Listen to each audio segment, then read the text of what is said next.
ہم قبر کی نعمتوں کے بارے میں کیوں بات نہیں کرتے؟ ہم یہ کیوں نہیں کہتے کہ وہ سب سے بہترین دن ہوگا جب ہم اپنے رب سے ملیں گے؟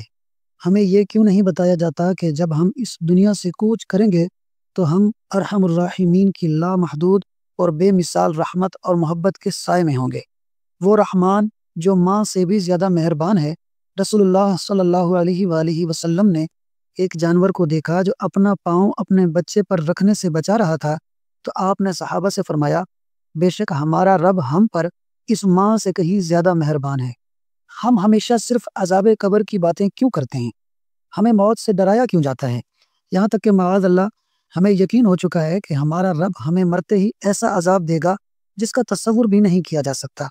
ہم کیوں اس بات پر مصر ہیں کہ ہمارا رب ہمیں صرف عذاب ہی دے گا؟ ہم یہ کیوں نہیں سوچتے کہ ہمارا رب ہم پر رحم کرے گا؟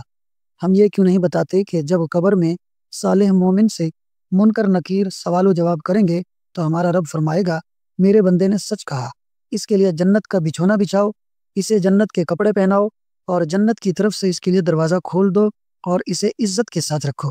پھر وہ اپنا مقام جنت میں دیکھے گا تو اللہ سے گڑ گڑا کر دعا کرے گا، پروردگار قیامت برپا کر تاکہ میں اطمینان کے ساتھ جنت چلا جاؤں۔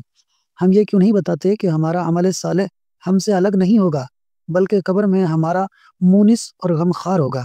جب کوئی نیک آدمی وفات پاتا ہے تو اس کے وہ تمام رشتہ دار جو دنیا سے رخصت ہو چکے ہوتے ہیں اس کی طرف دوڑ کر آتے ہیں، اسے سلام کرتے ہیں اور خیر مقدم کرتے ہیں۔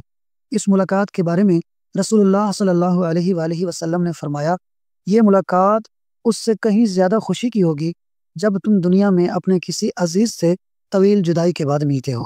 وہ دنیا کے لوگوں کے بارے میں سوال کریں گے اور ان میں سے ایک کہے گا، اسے آرام کرنے دو، یہ دنیا کے غموں سے آیا ہے۔ موت دنیا کے غموں اور تکلیفوں سے نجات کا ذریعہ ہے۔ صالحین کی موت در حقیقت ان کے لیے راحت ہے۔ اسی لیے ہمیں یہ دعا سکھائی گئی ہے، اے اللہ موت کو ہمارے لیے ہر شر سے راحت کا ذریعہ بنا دے۔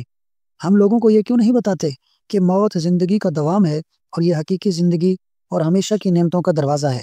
ہم یہ حقیقت کیوں چھپاتے ہیں کہ روح جسم میں قیدی ہوتی ہے اور موت کے ذریعے وہ اس قید سے آزاد ہو کر عالم برزخ کی خوبصورت زندگی میں پہنچ جاتی ہے جہاں مکان و زمان کی کوئی قید نہیں ہوتی؟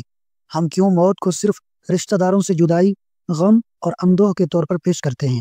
ہم یہ کیوں نہیں سوچتے کہ یہ اپنے آباء و اجداد، احباب اور نیک لوگوں سے ملاقات کا ذریعہ بھی ہے؟ قبر کوئی خوفناک سانپ کا منہ نہیں ہے جہاں انسان داخل ہوگا اور وہ اسے چباتا رہے گا، بلکہ یہ تو حسین جنت کا ایک باغ ہے جو ہمارے انتظار میں ہے۔ اللہ سے نیک امید رکھو اور اپنے دل پر خوف طاری نہ کرو۔ ہم مسلمان ہیں، اسی لیے ہم اللہ کی رحمت سے دور نہیں پھینک دیے گئے۔ اللہ نے ہمیں عذاب کے لیے پیدا نہیں کیا بلکہ ہمیں بتایا ہے کہ وہ ہم سے کیا چاہتا ہے اور کیا نہیں چاہتا۔ ہم اچھی طرح جانتے ہیں کہ اللہ کی رضا کے کام کون سے ہیں اور اس کی ناراضی کے کام کون سے ہیں۔ ہم دنیا میں آزاد ہیں، جو چاہیں کر سکتے ہیں، لیکن ہمیں یہ نہیں بھولنا چاہیے کہ ہمارا رب رحمت والا ہے۔ اے اللہ ہمارے اعمال کا خاتمہ بہترین کر، ہماری آخری عمر کو بہترین بنا اور سب سے بہترین دن وہ بنا جس دن ہم تجھ سے ملاقات کریں گے۔ آمین۔